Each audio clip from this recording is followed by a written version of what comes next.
శ్రీ మైసూర్ చాముండేశ్వరి దేవి జ్యోతిష్యాలయం. సమస్యలతో చింతిస్తున్నారా? అయితే ఒక్కసారి గురూజీకి ఫోన్ చేయండి. అనారోగ్యంతో బాధపడుతున్నారా? ఆర్థికంగా ఇబ్బంది పడుతున్నారా? మనశ్శాంతి కోల్పోతున్నారా? విద్య, ఉద్యోగం, విదేశీ ప్రయాణం, ప్రేమ, పెళ్లి, సంతానం, భార్యాభర్తల మధ్య గొడవలు, అనుమానాలు రావడం, నరదృష్టి, కుజదోషం, చేతబడి, వశీకరణ, రావలసిన డబ్బులు రాకపోవడం, ఇళ్లు స్థలాలు అమ్ముడుపోకపోవడం, ఎన్ని సంబంధాలు చూసినా పెళ్లి ముడిపడకపోవడం, ఇలా ఎటువంటి సమస్యలకైనా అంజనం వేసి ఫోన్ ద్వారానే జ్యోతిష్యం చెప్పబడును. Cell number 9652484281. ఓం శ్రీమాత్రే నమః. ఛానల్లోకి స్వాగతం అండి. ఈ రోజు వీడియోలో మనం కన్యా రాశి వారి గురించి తెలుసుకుందాం. మార్చి 30వ తారీఖు ఉగాది పండుగ. ఈ రాశివారు మార్చి 30 లోపు కాస్త జాగ్రత్తగా ఉండాలి. ఎందుకంటే ఈ నెలలో 2 దేవతలు మీ ఇంటికి రాబోతున్నారు. ఆ 2 దేవతలు ఇంటికి వచ్చి ఏదో సంకేతాన్ని ఇవ్వబోతున్నారు. అయితే ఉగాదిలోపు ఈ రాశివారు ఎటువంటి జాగ్రత్తలు తీసుకోవాలి? వారు చేసే పనులు ఏ విధంగా చేసుకుంటే వాళ్లకు అనుకూలంగా ఉంటుంది?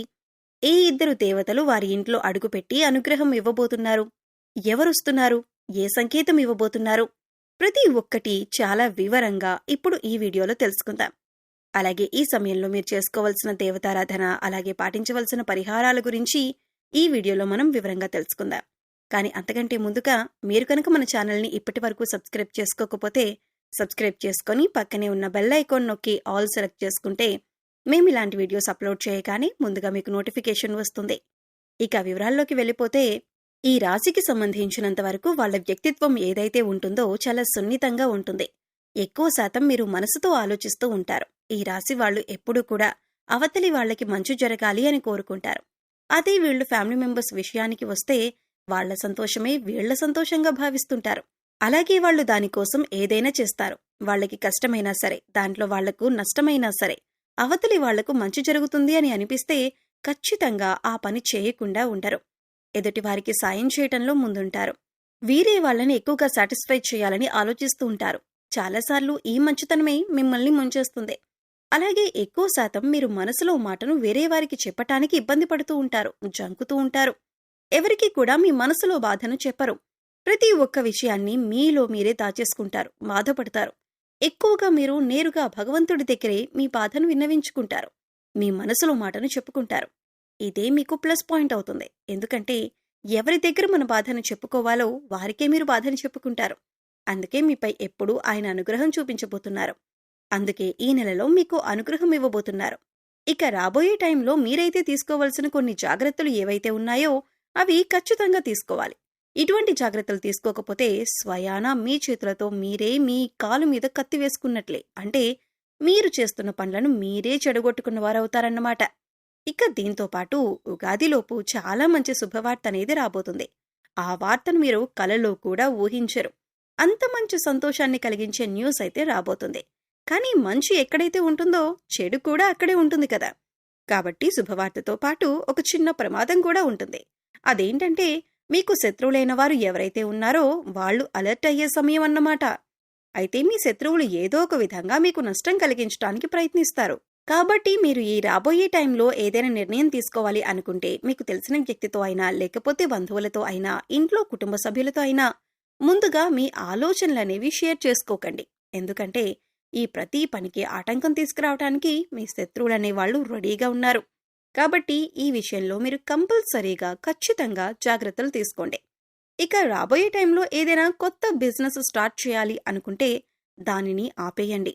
ఆ ఆలోచనలు పూర్తిగా మీరు కొంతకాలం ఆపేయండి.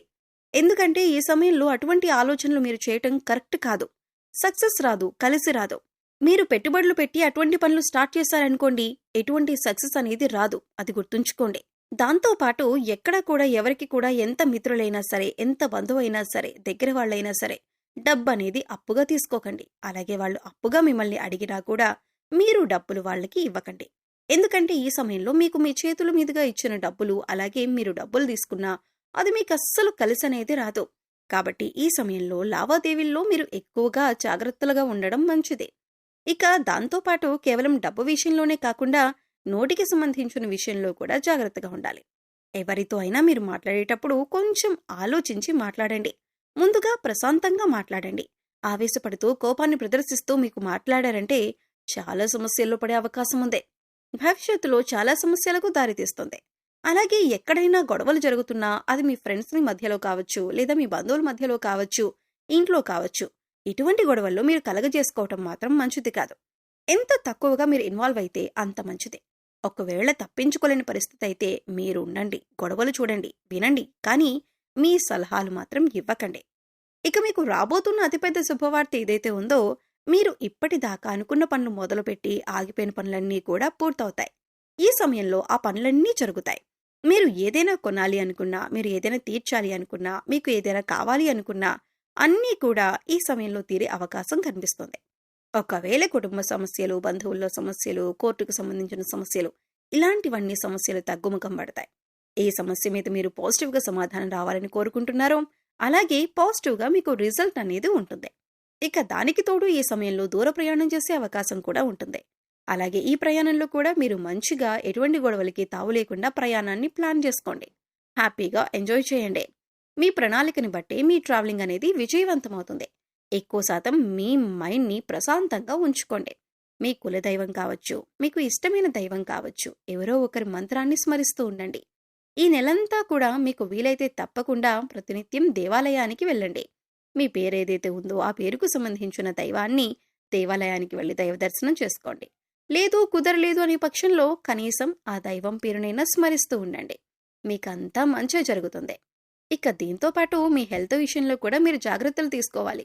ఎందుకంటే ఈ టైంలో మీకు జలుబు, దగ్గు వంటి అనారోగ్య సమస్యలు వచ్చే అవకాశం ఉంది. దాంతోపాటు నడుముకి సంబంధించిన నడుము కింద భాగంలో నొప్పి కానీ ఇంకేదైనా ప్రాబ్లం కానీ ఉండొచ్చు. ఎక్కువగా టెన్షన్ పడవలసిన అవసరం లేదు. కాస్త శ్రద్ధ వహించండి. మీరు ముఖ్యంగా చేయవలసిన పని ఏంటంటే వాటర్ని ఎక్కువ శాతం తాగండి. ఇకపోతే మీ జీవితంలో రాబోతున్న ఇద్దరు దేవతలు ఎవరు అంటే, ముందుగా అన్నపూర్ణాదేవి. అన్నపూర్ణాదేవి పార్వతీదేవికి మారు రూపం. పార్వతీదేవి ఎక్కడైతే ఉంటుందో శివుడు అక్కడే ఉంటారు. ఒకేసారి ఇద్దరు దేవతల అనుగ్రహం మీకు కలుగుతుంది. చూడండి, అన్నపూర్ణాదేవి ఎక్కువ శాతం ఎక్కడ ఉంటుందంటే మన కిచెన్ భాగంలో ఉంటుంది.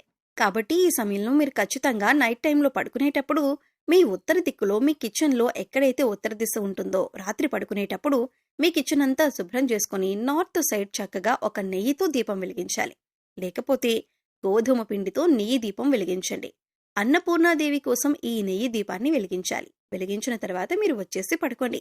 మరుసటి రోజు ఉదయాన్నే కొండెక్కిన ఆ దీపాన్ని తీసేసి గోధుమ పిండి అట్టు వేసి ఆవుకు కానీ కుక్కకు కానీ తినిపించండి. నిత్యం మీ మీద అన్నపూర్ణాదేవి కటాక్షం అనేది ఉంటుంది. ఇక రెండోది ధనిత్రీదేవి. ధనిత్రీదేవి అంటేనే దేవుళ్ళందరికీ వైద్యం చేసేవాళ్ళన్నమాట. ఇక ఎక్కడైతే ధనిత్రీదేవి అడుగు పెడుతుందో అక్కడ ఎటువంటి అనారోగ్య సమస్యలు ఉండవు. కాబట్టి ఈ ఇద్దరు దేవతలు మీ ఇంటికి రాబోతున్నారు.